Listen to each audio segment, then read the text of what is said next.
এখন এখানে সবচেয়ে বড় প্রবলেম দাঁড়িয়ে গেছে আপনার সোশ্যাল মিডিয়া। আপনাদের তো তবু কিছুটা এথিক্স আছে, কিছুটা জবাবদিহিতা আছে, সোশ্যাল মিডিয়াতে কোনো জবাবদিহিতা নাই। মির্জা ফখরুল বলতেছে হলুদ মিডিয়ার এথিক্স আছে, সোশ্যাল মিডিয়ার এথিক্স নাই।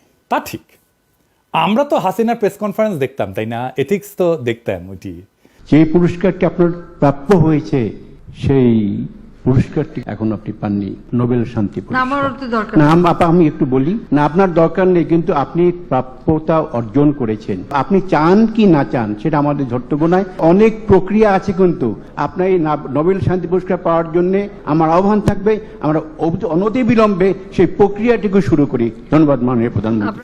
যারা 111 ঘটালো মিডিয়া থেকে, এথিক্স তো দেখছি, তাই না? ওইটি যারা ফ্যাসিবাদের বয়ান উৎপাদন করলো, এথিক্স তো দেখছি ওদের, তাই না? মিডিয়ার এথিক্স তো দেখলাম। যারা 21 আগস্ট গ্রেনেড হামলার সময় এটা বিএনপির কাজ বলেছিল, এথিক্স তো দেখলাম।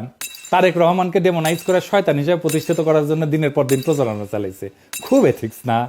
ডিজিএফ এর পাঠানোর টেক্সট ছেপে দিছে মিডিয়াগুলা, খুব এথিক্স না? স্বীকারও করিছে আবার মাহফুজানা। কালবেলা সম্পাদক যে আয়না ঘরে যায় আলেমদের টর্চার করার সময় ইন্টারোগেট করার টাইমে হাজির থাকতো, সেটা খুব এথিক্স না? আপনার এথিক্সের টিকি বান্ধা তো চিন্ময় প্রভুপাদের সাথে জঙ্গি নাটক সাজাইতো প্রথম আলো, ডেলি স্টার, খুব এথিক্স। পুরে আমার এথিক্স মারানি রে।